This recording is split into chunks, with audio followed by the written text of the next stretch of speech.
Hello everyone, હું ફરીથી આવી ગયો છું એક નાનકડો ટ્રેનિંગ વિડીયો લઈને. તો આ ટ્રેનિંગ વિડીયોની અંદર આપણે શીખીશું કે રફ પરચેઝની એન્ટ્રી કઈ રીતે કરી શકાય. તો તે માટે આપણે જઈશું પરચેઝ મેનુની અંદર. સૌથી પહેલો ઓપ્શન છે રફ પરચેઝ. જેવું રફ પરચેઝ પર ક્લિક કરીશ, બે ઓપ્શન આવશે, એડ ન્યૂ અને વ્યૂ.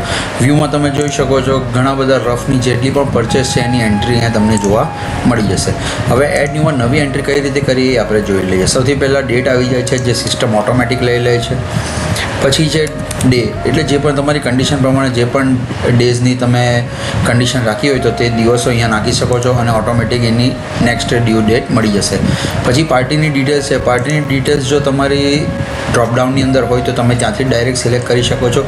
જો નથી હોતી તો પછી તમે અહીંયા એડ ન્યૂ કરીને પણ તમે તમારી ડિટેલ ફિલઅપ કરી શકો છો, જે મેં આગળના વિડીયોમાં ઓલરેડી બતાવી ચૂક્યો છું. ઓકે, તો હવે આપણે આગળ વધીએ. તો એડ ન્યૂ કરીશું અને બ્રોકરની ડિટેલ્સ પણ તમે એ જ પ્રમાણે અહીં બ્રોકરનું નામ, અકાઉન્ટ નંબર, ડિટેલ્સ નાખીને તેમાં તમે સબમિટ કરશો એટલે અહીંયા ડિટેલ એની આવી જશે. હું તમને એક બ્રોકરની એન્ટ્રી કરી બતાવું.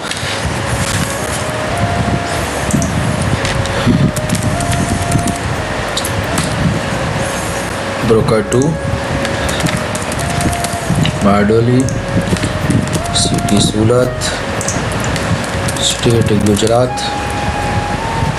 State code 24, country India, pincode 39460, phone number, mobile number અને એનો ઈમેલ એડ્રેસ.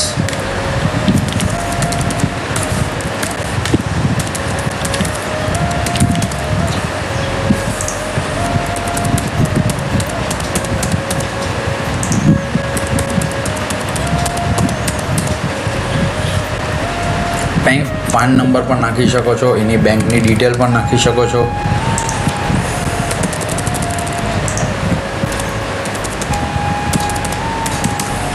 અને સબમિટ કરશો એટલે એની ડિટેલ્સ પણ સબમિટ થઈ ગઈ. પછી છે એનો કન્વર્ઝન રેટ, જેટલા પણ ડોલરને રૂપીઝમાં કન્વર્ઝન હોય એ. તમે લોકેશનનું નામ નાખી શકો છો અને રફની નેમ, જેમ હું અહીંયા નાખું છું રફ 12. હવે રફની ટાઈપ કઈ છે એ ટાઈપ તમે નાખી શકો છો, નેચરલ કે CVD. પછી પીસીસ કેટલા છે, કેરેટ કેટલા છે, રફ સાઇઝ કેટલી છે, એનો રેટ કેટલો છે, એ જ પ્રમાણે -1 -2 નાખશો એને ઓટોમેટિક એનું કેલ્ક્યુલેશન આવી જશે, રૂપીઝની અંદર પણ અને ડોલરની અંદર પણ. અને જેવું તમે એડ પર ક્લિક કરશો એટલે એના ડેટા નીચે એડ થઈ ગયા. એડ થઈ ગયા પછી બ્રોકર્સની ફેસિલિટી પણ આપી છે. બ્રોકરમાં પર્સન્ટેજ તમે લખી શકો છો, જેમ મેં 2% લખ્યા છે તો તે પ્રમાણે અમાઉન્ટ કેલ્ક્યુલેટ થઈને આવી જશે.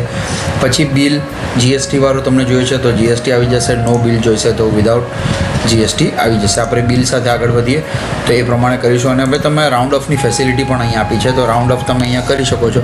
રાઉન્ડ અપમાં આપણે કરી જઈએ -0.867, એ રાઉન્ડ અપ થઈને આવી ગયો 32,751. હવે રિમાર્કની અંદર તમે કંઈ પણ નાખી શકો છો. હું અહીંયા ડમી એન્ટ્રી કરીને રિમાર્ક નાખું છું, ડમી એન્ટ્રી. ઓકે, અને જેવું હું સબમિટ કરીશ તરત જ રફ પરચેઝની અંદર ડિટેલ્સ જતી રહે. હવે વ્યૂમાં જઈને તમે તમારી જે રફ ડિટેલ્સની એન્ટ્રી કરી છે એ તમે અહીંયા જોઈ શકો છો.